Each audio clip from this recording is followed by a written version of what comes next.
Toi aussi, t'aimerais prendre la parole comme les grands orateurs. Quand on est débutant dans la prise de parole en public, ou même quand on a de l'expérience, tout de suite on tombe sur des personnes bien faites. Personnes qui te disent, ben non, faut faire ci, faut faire ça, faut faire ci. Et ça devient compliqué. Je vais te donner 2 choses que tu peux faire, selon moi, qu'il faut savoir quand on est dans la prise de parole en public ou qu'on veut se lancer dans la prise de parole en public. Premièrement, connais-toi.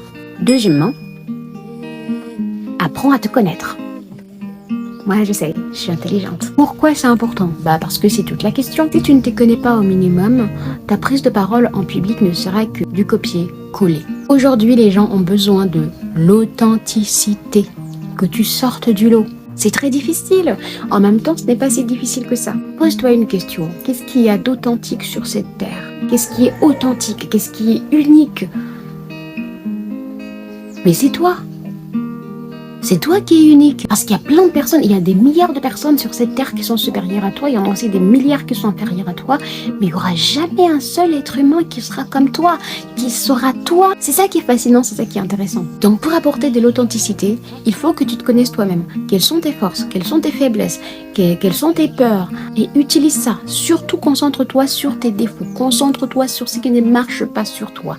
Très souvent, on ne nous le dit pas, mais c'est là où se cachent des pépites. C'est dans ce qui ne va pas où se cache la réussite. Si tu bégayes, c'est super. Tu imagines un peu une personne comme moi, je parle bien, j'ai un parcours ordinaire, et que je sois face à toi qui bégaye par exemple, que tu arrives à devenir orateur. Imagine un peu la différence qu'il y aura entre nous.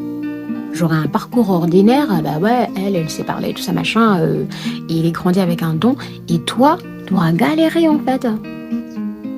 Est-ce que tu imagines?